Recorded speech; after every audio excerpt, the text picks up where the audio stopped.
about it. I volunteered for this media day myself, and for good reasons. Hey, Good people. WWE fans, this is Adrenaline Zone, your go-to hub for all things wrestling.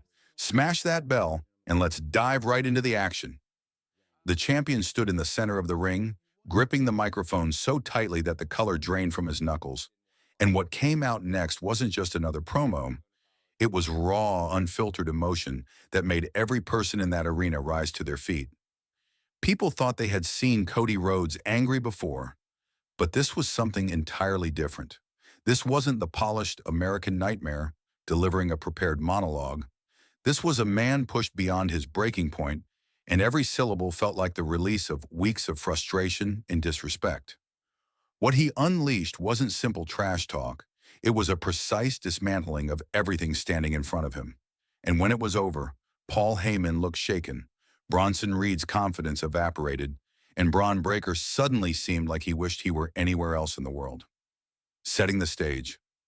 Before this confrontation exploded, the atmosphere in WWE had been shifting. The faction known as the Vision had been tearing through the roster. Their presence felt in every segment, every attack, every moment of chaos backstage.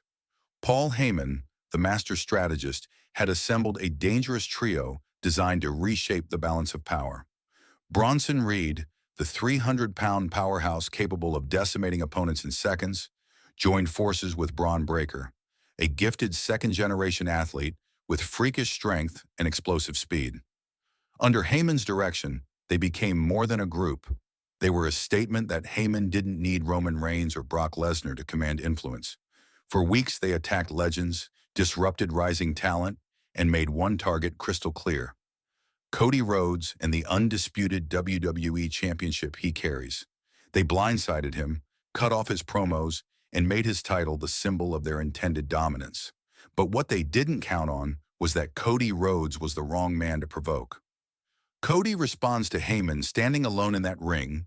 Cody began by addressing Heyman directly, and from the moment he spoke, the tone shifted.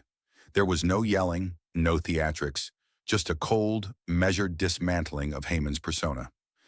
Cody spoke about Heyman's long history of standing behind larger-than-life figures, suggesting not insult but truth, that Heyman's career often relied on aligning himself with those whose physical presence compensated for his own vulnerability. Cody's words framed Heyman not as a mastermind, but as someone constantly searching for validation through the success of others. When Cody told him, "You recruit talent because you need them far more than they need you," the entire arena reacted as if struck. Heyman's expression said everything. His usual controlled confidence cracked for the first time in recent memory. Cody wasn't attacking Heyman's character. He was exposing an insecurity that Heyman rarely lets the world see. Bronson Reed gets called out. Turning his attention to Bronson Reed, Cody shifted from strategy to blunt honesty. He acknowledged Reed's power and presence, recognizing him as one of the most physically dominant men in WWE today. But Cody's next point cut deeper than any critique about strength or size. He questioned Reed's drive. Instead of labeling him harshly, Cody framed it as a challenge. That relying solely on brute strength limits his potential. That to become a world champion takes more than force. It takes storytelling, connection, consistency, and heart. Cody emphasized that what separates champions from enforcers is the ability to make people care, not through destruction alone, but through growth and evolution. The crowd reacted loudly because Cody voiced what many had quietly wondered: that Reed has all the tools but rarely shows the hunger to reach the next level. And in that moment, Reed wasn't being insulted. He was being confronted with a truth that could push him higher, if he chooses to hear it. The message to Braun Breaker.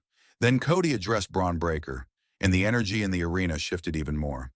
Breaker is different from Reed. He's young, incredibly talented, and seen by many as the future of the company. Cody spoke respectfully about Braun's family legacy, calling attention to the achievements of his father and uncle, two legends of the industry. He acknowledged Breaker's talent, agility, charisma, and natural ability, traits most performers can only dream of. But Cody then challenged Braun on something more internal: his independence. He questioned whether Breaker was willing to step into his own identity or whether he was allowing Heyman's influence to shape his future. Cody's words weren't meant to humiliate. They were meant to warn. He framed Braun as someone capable of greatness, but at risk of letting others dictate his path. And the expression on Breaker's face reflected that conflict. The moment wasn't about anger, but realization, and it struck everyone watching. The challenge that stunned the world. After addressing each member of the Vision, Cody did something that no one saw coming. He challenged all three of them to a gauntlet match in a single night. It wasn't recklessness. It was a declaration that he refuses to be intimidated or cornered.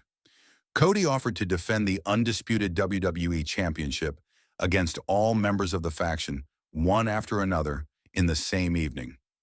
The arena erupted because this was the kind of leadership fans crave in a champion. Courage, determination, and a refusal to hide behind excuses. Cody wasn't posturing, he was drawing a line in the sand. The Vision had relied on numbers and ambushes, but Cody demanded they face him directly. And the moment the challenge was issued, the pressure shifted to Heyman. If the Vision declined, they would look hesitant. If they accepted, they risked stepping into a trap. The tension was palpable. Heyman's counter and Cody's response. Heyman attempted to regain control by using one of his classic strategies, invoking Dusty Rhodes. He tried to unsettle Cody by referencing his father, a move Heyman has used effectively on others in the past. For a moment, it seemed like Heyman might have found an opening, until Cody laughed, not dismissively, but with calm confidence. Cody then spoke about his father not as a weapon, but as a source of strength, sharing the lessons Dusty taught him about resilience, accountability, and the responsibility of being a champion. He made it clear that invoking his father's name wasn't intimidation, it was motivation. Cody stated plainly that Dusty would have valued integrity and courage over manipulation and shortcuts. This wasn't an attack. It was a heartfelt reaffirmation of his own values and the legacy he carries. The crowd erupted because Cody had turned Heyman's tactic upside down. The promo's impact. By the time Cody finished speaking, the Vision had no option but to accept the challenge.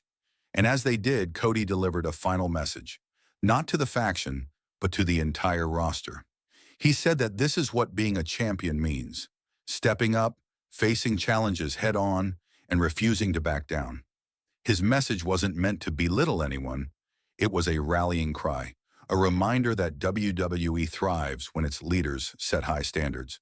It was a moment that resonated throughout the arena and beyond, showing that holding a championship is more than carrying gold. It's carrying responsibility. Why this promo matters? This promo wasn't just a great performance, it was a masterclass in storytelling. Cody balanced honesty, passion, respect, and accountability. He didn't degrade his opponents. He challenged them. He didn't manipulate the crowd. He connected with them. Every element, from his tone to his pacing to his message, felt real. It was the kind of moment that reminds fans why they love wrestling: the emotion, the stakes, the characters, the clash of motivations and philosophies. Whether Cody's gauntlet challenge ends in triumph or defeat, the story being crafted is powerful. This promo will be remembered not because of insults, but because of truth, conviction, and heart. And that is what makes it truly special.